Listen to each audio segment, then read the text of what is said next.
This technique demonstrates an arthroscopic double-row rotator cuff augmentation using ConMed's Y-Knot Pro RC with Hi-Fi ribbon, CrossFit Knotless DT, Y-Knot Pro Flex, and Allopatch HD. First, prepare the footprint in the subacromial space using ConMed's dual-purpose shaver blade featuring exclusive stealth technology. To begin the double-row repair, insert the Y-Knot Pro RC with Hi-Fi ribbon at the anterior insertion site of the footprint. Mallet the self-punching anchor into bone until the first laser line has been reached. The anchor features a cleatless delivery system, so simply pull back firmly on the driver handle to unwind the sutures and remove the driver. Then pull back on all the suture limbs to confirm anchor fixation. Remove one strand of Hi-Fi ribbon from the medial anchor.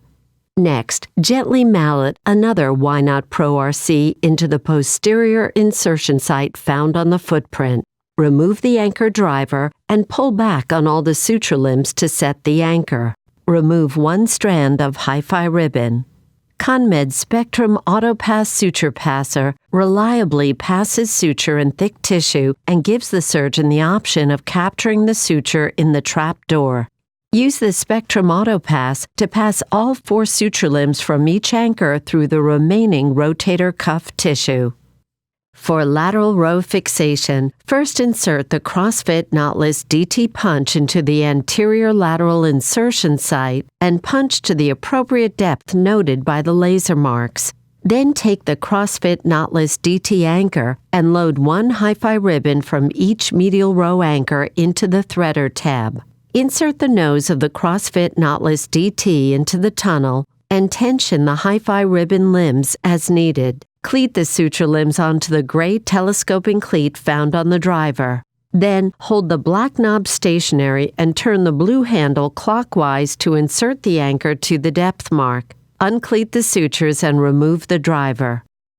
Next, insert the CrossFit Knotless DT punch to create the posterior lateral tunnel. Load and tension the Hi-Fi ribbon suture limbs. The CrossFit Knotless DT's telescoping cleat feeds suture down the shaft of the driver as the anchor is inserted, preventing the repair from being over-tensioned. Then, use the Katana flush cutter, which can cut up to 2 limbs of number 2 Hi-Fi suture, Hi-Fi ribbon, or Hi-Fi tape. In preparation for augmentation, use a spinal needle to determine placement of the first Y-Knot Pro Flex anchor. Next, place the Y-Knot Flex drill guide at the anterior footprint and anterior to the Y-Knot Pro RC anchor that was placed previously. Drill the Y-Knot Flex drill bit to create a transtendinous tunnel. The Y-Knot Pro Flex all-suture anchor also features the cleatless delivery system. Gently mallet the anchor in and remove the driver to uncleat the sutures. Set the anchor by pulling back on all suture limbs. Then remove one strand of Hi-Fi suture. Next, place the Y-Knot Flex drill guide at the posterior footprint and posterior to the Y-Knot Pro RC anchor that was placed previously. Drill the Y-Knot Flex drill bit to create a transtendinous tunnel. Gently mallet the Y-Knot Pro Flex and remove the driver to deploy and uncleat the sutures. Set the anchor by pulling back on all suture limbs and remove one strand of Hi-Fi suture. Use a ruler to measure the tear from anterior to posterior and medial to lateral to determine the graft size. Once accurate measurements are taken, transfer the measurements to the Allopatch HD and cut to size. The Allopatch HD requires no hydration and is ready to use off the shelf almost immediately. Use a suture retrieval device to pull one of the suture limbs from the anterior Y-Knot Pro Flex out of the joint anteriorly. Do the same on the posterior side. Retrieve the remaining 2 sutures through an 8mm cannula and then pass them individually through 2 corners of the Allopatch HD.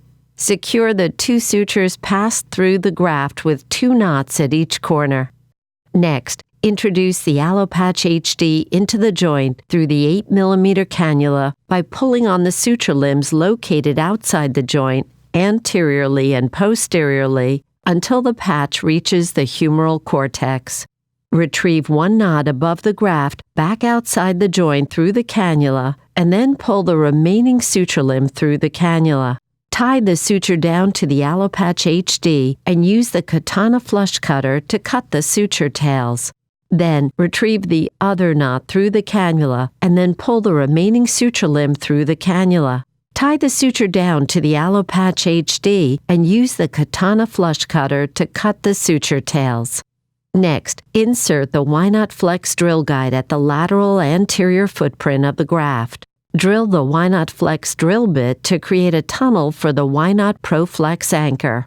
Gently mallet the Y-Knot ProFlex and remove the driver to uncleat the sutures. Set the anchor by pulling back on all suture limbs and remove one strand of HiFi suture. Use the Spectrum AutoPass suture passer to pass one suture limb through the corner of the graft. Tie the suture down to the Allopatch HD and use the Katana flush cutter to cut the suture tails. Repeat this process with another Y-Knot ProFlex anchor near the lateral posterior footprint of the graft. Set the anchor by pulling back on all suture limbs and remove one strand of HiFi suture. Use the Spectrum AutoPass suture passer to pass one suture limb through the corner of the graft.